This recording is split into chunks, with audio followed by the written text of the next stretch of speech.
Hey guys, what's going on? My name is Henry Reyes here with the Strength Journey podcast and YouTube channel, and today we're talking about my 7 tips for newbie lifters. Let's get into it. Alright guys, coming at you with the first tip of the day. It is to be hydrated. Now a lot of people just go into the gym, alright, I'm going to have like a little thing of water with me or even pre-workout, but they don't fully consider how much they're sweating and how dehydrated they're becoming. Treat this as if it was a sport you were playing. Alright, so you want to be just as hydrated with that to reduce fatigue. Tip number 2, try to eat protein for muscle recovery. Now, I know it's like, oh yeah, this is probably an obvious one, but a lot of people don't do a good enough job of getting their body weight in grams of protein a day. If you shoot for that, it'll allow you to have the maximum amount of muscle recovery, so you're able to hit the gym consistently, you're able to see gains and not get injured. Tip number 3, burnout is real, so start slow and don't push it. Alright, you might be feeling good one day, you might, it might be like day 2 and you're like, alright, yeah, I got this, I'm gonna go crazy hard. You don't need those 9-hour arm workouts, alright? They don't do anything. At that point, you're just asking for injury, and they're gonna be so sore you're not gonna be able to do anything the next day. So, stick to your plan, alright? Stick to keeping it simple, and if you do feel really, really good, you can do 2 sets over what you were doing before, but that is it. You don't want to push it at all. You don't need to, because your body is making the max amount of gains already as a newbie lifter. Also, we want to protect you from burnout, because when you're going really hard in the beginning, let's say you go really hard for 2 weeks and be like, oh, I'm going to take a break finally. And then you're like, the next day you're like, oh, well, I'm still sore, so I'm taking another break. And then you might hit the gym again, and then you'll just be done. You'll slowly fade out of it, and you won't want to do it anymore. And that is because you went too hard in the beginning and didn't know when to stop. Also, it's not burnout if you just don't feel like going one day.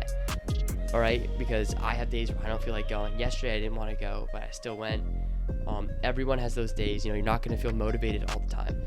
But, you shouldn't have to feel motivated. You should be, alright, I'm not going to only do this today because I don't feel like it. I'm going to do it anyway. I'm going to push myself, and I'm still going to have a great day in the gym. That should be your mindset coming into this. Number 4 is pre-workout might look cool, but you probably don't need it. Honestly, most people that do lift, they don't really need it. Only if they're really like the bodybuilders that do this for a living, they want to be able to lift at the max intensity, and especially because a lot of lifters are teenagers. So they, you guys have enough energy already. You're not going to be like, oh, I don't want to move or whatever it is.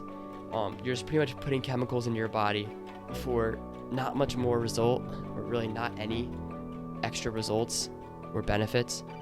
So I don't really use it, and I wouldn't suggest that you need it at all. Number 5 is keep a notebook or journal and log about what weights you're using. Maybe if your journey is to build strength, and maybe also if your journey is to lose weight, then also what weight you're at each day or each time you go work out.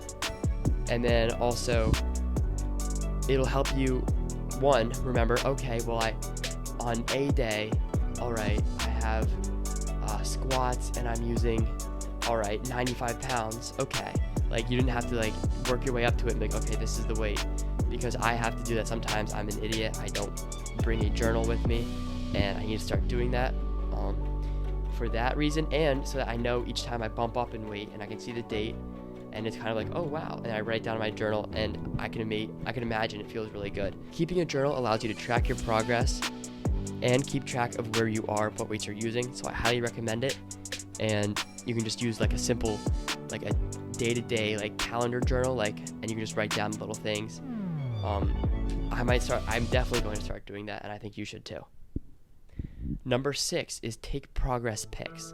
Now, this is one of the things that I did really early on. I took a progress pic of me just starting to dabble, getting into the gym before I even thought about taking it seriously.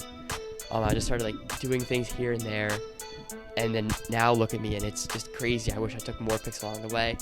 And obviously for the past 2 years I started doing that, and I'm like, oh wow, look at me 2 years ago, and look at me now. That's crazy. It's great to see, and you might feel weird taking them at first, and you're like, oh, I look terrible, why would I take them now? But trust me, when you're where you want to be, and you can see yourself, hey, that's where I started, and here, this is where I am, it makes you feel so good, and it makes you feel really proud of the work you put in. Last tip, number 7, it is don't compare yourself to others. Now, this is one that a lot of gym newbies struggle with. They see that big guy in the gym and they get intimidated, or they're like, oh wow, they're so fit, I can never be like them, or they're so skinny, everyone's looking at me because I'm really out of shape, whatever it is.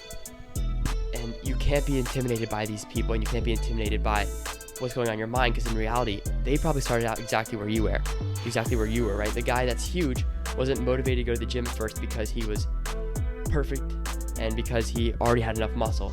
He was motivated to go to the gym because he knew he needed to improve, and that's why he's there. These people weren't born big, all right? They were probably just like you, and they entered the gym for the same reasons you did. So they definitely understand where you came from, and you'll probably learn to find that the gym community is a very nice and helpful place. Alright guys, that's my quick 7 tips for gym newbies. I hope you enjoyed the video, and I hope you found some value from that. Alright, stay hungry, work out, and I'll see y'all soon. Peace. Alright guys, I noticed that the lighting in here is really harsh on my face, especially on my new haircut that's a little shorter than I thought it was going to be. That light above from the fan is really yellow, and don't worry, we're going to get a new one, and that light behind me is really blue. That's good, but we just need better top light or side lighting, which we don't have right now. I apologize, we just moved. Don't worry, all this will be coming shortly, and we'll get things to where they need to be, but thank you for watching.